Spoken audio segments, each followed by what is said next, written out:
let's do a dedicated video on my budget-friendly Jackson Warrior, everybody. I'm so excited to share this guitar with you all.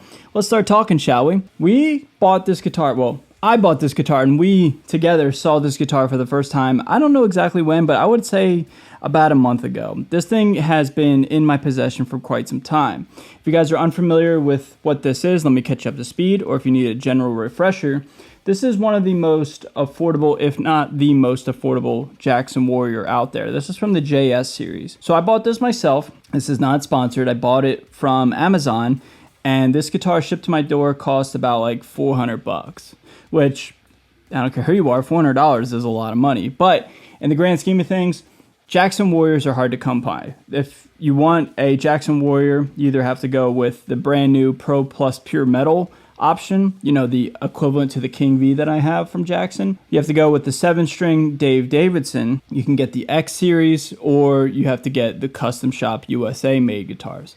So Warriors, they're arguably one of, if not the coolest and most recognizable shapes from Jackson, but they're kind of hard to come by. And I think it's just because it is kind of a wonky shape, kind of a wonky guitar. First person I personally ever saw play one of these was, in fact, Ollie from All That Remains back in like 2012, 2013. Dave Davidson obviously plays these. Jim Root has played one of these back in the day. Wes Borland plays these. They are well known. They are somewhat popular. But yeah, it's kind of hard to find a lot of options with Warriors. And yeah, they're just either really cheap or really, really expensive. Maybe that'll change in the near future. But I think that's all of them. Actually, I think there might be a baritone one out there as well. The all black baritone that came out last year. So maybe there are a little bit more options. But all that to say, it's not like a Rhodes or a Soloist, right? Where like we have a ton of variety with those types of shapes.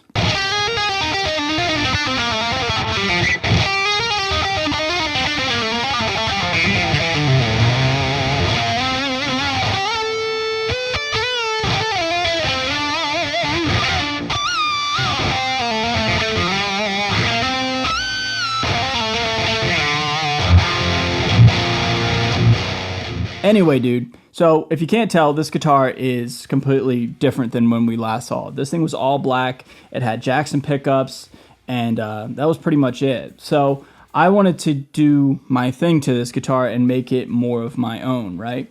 So you guys have seen my trajectory over the last year. I've really established this aesthetic for a lot of my guitars. That is a cream or white finish with a single strip of random hollow flash on the guitar.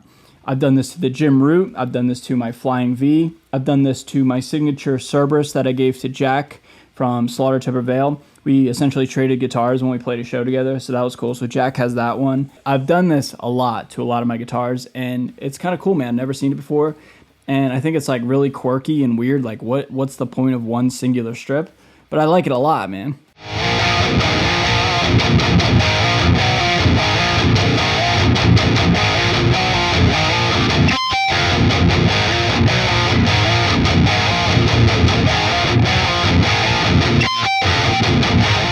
So I went to Lowe's, got the Ivory Silk paint, which is a creamish matte white, I guess we'll say.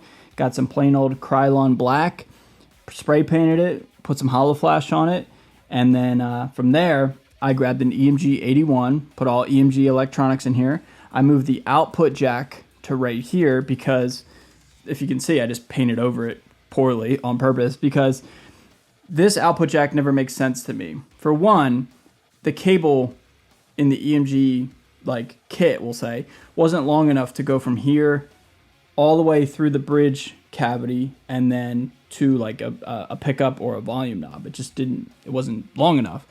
And honestly, I'm not against that because whenever I play live, or inevitably when I play this guitar live, my pack is either on my strap, but most of the time it is in fact in like my back pocket. That's just what I've been doing over the last 2 years, I would say. So that's just what I do. Putting the guitar cable here at this position just makes more sense for me because then I can just run it, put it in my back pocket, and we're good to go. And then I guess last but not least, the last modification is I put the lovely Jenna in the neck cavity, as always. It's my best friend. It's my best friend, and she's the coolest dude, and I love her so much, man. So it's just cool to always continuously put pictures of her in my guitars, and it just reminds me of home whenever I travel, or whenever I'm not home or she's not on the road with me, right? So that is just one final thing I did to this guitar.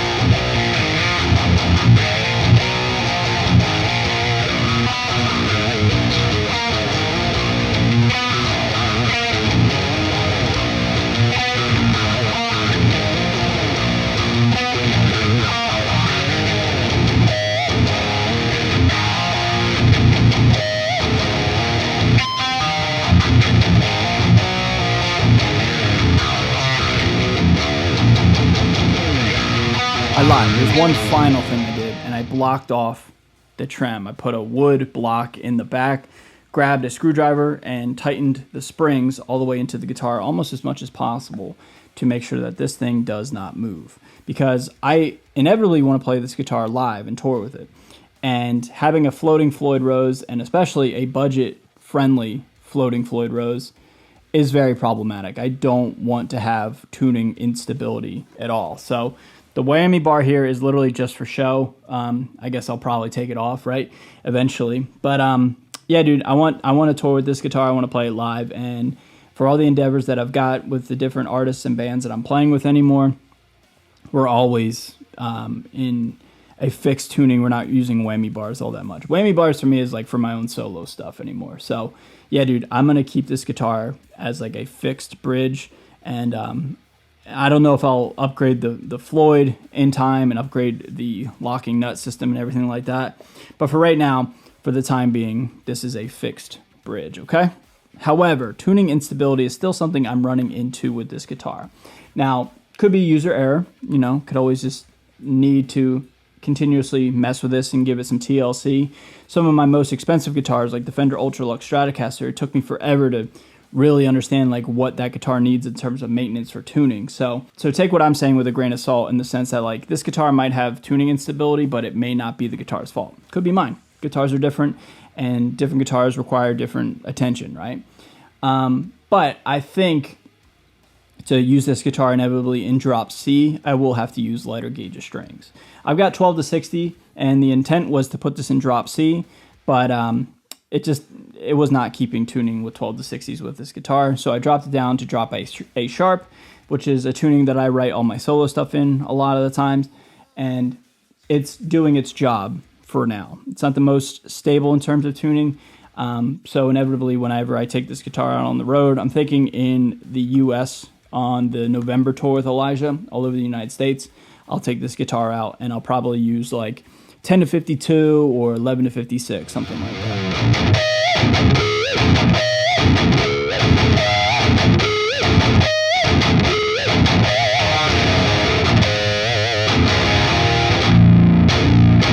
But here we have it, everybody. Here is the Jackson Warrior. I got my own Warrior. I told you guys in the beginning of this year, you guys remember when I said it's time to do some weaponry-esque, some angular shapes?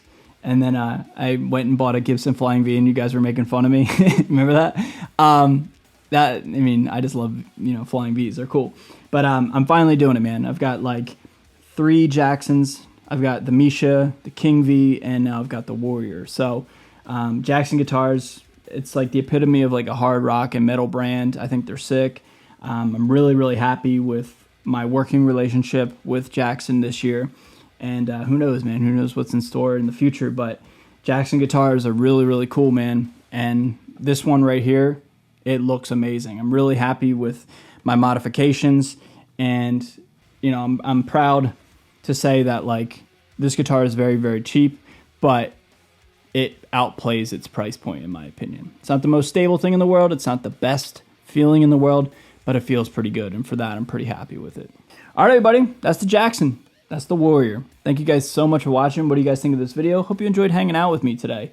I really appreciate you guys sticking to the end of this video, and I just want to let you guys know that, like, I'm at this point now where, like, at the end of 2025, I'm going to be the busiest I've been all year and maybe in my entire career. So, like, I feel like my content may be slowing down a little bit, but it's all good things on the horizon. My career is doing very well, and my attention and my time and energy is being taken elsewhere, to where YouTube, unfortunately, isn't my #1 job right now. And that's a good problem to have, and the channel's not going anywhere, but I guess I'm just trying to say, like, thank you guys so much for your patience and understanding.